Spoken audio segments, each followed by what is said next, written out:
اس کے ساتھ ساتھ حیدرآباد میں ہم نیاز اسٹیڈیم میں تقریباً 2.25 لاکھ لوگوں کا ٹیسٹ آئی ٹی کا لینے جا رہے ہیں، اور اس میں سے بھی 50,000 بچوں کو سلیکٹ کر کے حیدرآباد میں آئی ٹی یونیورسٹی کا انشاءاللہ تعالیٰ اگلے 15 دن کے اندر آپ کو انتظام اور اہتمام نظر آئے گا۔ اور اس کے بعد ہم سکھر جائیں گے، اس کے بعد ہم میرپور خاص جائیں گے، اور اس کے بعد باقی اضلاع میں بھی ہم آئی ٹی کے اس کیمپس کا افتتاح کرتے چلے جائیں گے۔ اور الحمدللہ آپ دیکھیں گے کہ جس طرح ہم نے یہ وعدہ کیا تھا کہ ہم یونیورسٹی بنائیں گے، اور الحمدللہ آج یونیورسٹی بنی ہوئی ہے۔ اسی طرح یہ 6 اضلاع سندھ کے جو ہے وہاں آپ آئی ٹی کی یونیورسٹی جس میں اے آئی آرٹیفیشل انٹیلیجنس کے کورسز کروا کے بچوں کو اپنے پیروں پہ کھڑا کریں گے، تاکہ وہ لاکھوں ڈالر پاکستان کے لیے ذرائع معاہدہ لا سکیں۔ اب جب یہ سارے کام ہم کرتے چلے جا رہے ہیں تو آپ نے دیکھا ہوگا اسٹریٹ کرائم شہر میں بڑھ رہا ہے، صوبے میں بھی اگر آپ دیکھیں تو کچے کے ڈاکوں کا راج بڑھتا جا رہا ہے۔ گو کے سندھ حکومت اسے کنٹرول کرنے کی پوری کوشش کر رہی ہے، لیکن یہ سب کیوں ہو رہا ہے اور یہ تھمنے کا نام کیوں نہیں لے رہا؟ تو آج الحمدللہ 23ویں شب کو یہ بات ذہن میں آئی کہ ہم ریاست مدینہ کے جو اصول ہیں اس کو اپنائیں، اور ریاست مدینہ کے اصولوں کو نافذ کرنے کے لیے سب سے پہلا قدم ہم گورنر ہاؤس میں ان اصولوں کو نافذ کریں،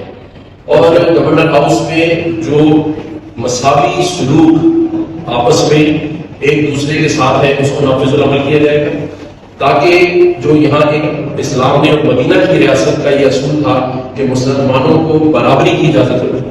تو یہ برابری کا اصول اس گورنر ہاؤس سے آپ کو نافذ العمل نظر آئے گا۔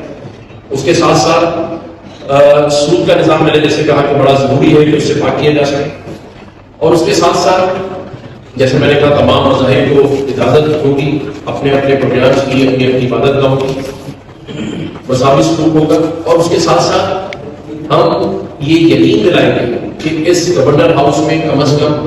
سچ بولا جائے، لوگوں کو سچ کی تلقین کریں گے، جھوٹ سے دور رکھنے کی بات کریں گے، اور جو بھی ہمارے اس گورنر ہاؤس میں مسلمان ہمارے بھائی ہیں انہیں 5 وقت نماز کے لیے لازمی ہوگا کہ وہ چاہے میری ڈیوٹی میں ہو یا کسی بھی کام میں ہو، لیکن وہ نماز کی ادائیگی کریں گے۔ یہ جو اصول کے ہم نے کچھ شروعات کی ہے جن کی کاپیز میں نے آپ کو دے دی ہے، تو اس کا مقصد صرف یہ ہے کہ ہم سب سے پہلے مدینہ کی ریاست کے جو اصول تھے اسے گورنر ہاؤس میں نافذ العمل کرنے جا رہے ہیں، اور اس کے بعد چیف منسٹر سندھ کو میں خط لکھنے جا رہا ہوں جن سے میں یہ درخواست کروں گا کہ آپ امن و امان سے نمٹنے کے لیے، اسٹریٹ کرائم کو ختم کرنے کے لیے مدینہ کی ریاست کے اصولوں کو اپنائیں۔ اور میں سمجھتا ہوں کہ اس پر عمل کرنے اور اس وجہ سے ہی ہم اس صوبے میں امن و امان، روزگار کے مسائل اور سود سے پاک صوبہ بنا سکتے ہیں۔ میں اسٹیٹ بینک گورنر کو بھی خط لکھوں گا کہ ہمیں اس سودی نظام سے نکالنے کے لیے کون سے طریقے کار ہو سکتے ہیں جس پر ہم عمل کریں۔ تو میں یہ سمجھتا ہوں کہ اس کی شروعات آج ہم نے 23ویں شب کو گورنر ہاؤس سے شروع کی ہے، اور انشاءاللہ تعالیٰ کوشش کروں گا کہ صوبے میں بھی نافذ العمل ہو، کیونکہ میرا یہ ایمان ہے کہ ہم ان اصولوں پر ہی عمل کرتے ہوئے اپنے صوبے کو مثالی صوبہ بنا سکتے ہیں۔ یہ بات اور یہ لفظ بھی آپ نے کسی کے منہ سے سنا تھا کہ مدینہ کی ریاست ہوگی، لیکن ہمیں نظر نہیں آئی۔ انشاءاللہ تعالیٰ عمران خان کے اس دعوے کو بھی آج صوبہ سندھ اور اس گورنر ہاؤس میں نافذ العمل ہوتا ہوا دیکھیں گے، جیسے باقی ان کے دعووں کو ہم نے عملی طور پر اس گورنر ہاؤس میں آپ سب کو کر کے دکھایا، جس میں گورنر ہاؤس کے دروازے عوام کے لیے کھولنا، گورنر ہاؤس میں یونیورسٹی کا قیام، گورنر ہاؤس میں لوگوں کے لیے روزگار کی اسکیمیں، گورنر ہاؤس سے لوگوں میں راشن کی تقسیم، اور گورنر ہاؤس میں عام جو غریب عوام کو بلا کر ان کے مسئلے سننا، گورنر ہاؤس کے دروازے کے باہر ایک امید کی گھنٹی کا لگانا، جس میں لوگوں کو یہ امید تھی اور ہے کہ اگر ہم گورنر ہاؤس میں گھنٹی بجائیں گے تو کم از کم ان کے ساتھ زیادتی نہیں ہوگی. اسی طرح سے مدینہ کی ریاست کے اصولوں کو نافذ العمل کرنے جا رہے ہیں. اللہ تعالیٰ اس میں ہماری مدد کرے گا. میں 23 شب کو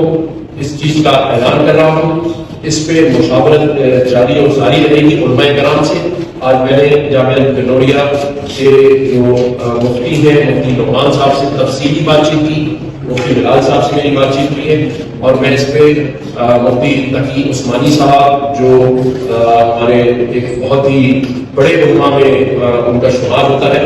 مفتی اعظم پاکستان ہیں, میں ان سے بھی جا کے مشاورت کروں گا. مفتی منیب الرحمان صاحب سے مشاورت کروں گا اور ہمارے مفتی جو رحیم صاحب ہیں ان سے مشاورت کروں گا. تمام مسائل سے تعلق رکھنے والے علماء کرام سے اس پہ مشاورت کروں گا کہ ہم کیسے اور کس طرح سے اس کو نافذ العمل کر سکتے ہیں, اور انشاءاللہ تعالیٰ آپ کو یہ ہوتا ہوا نظر آئے گا.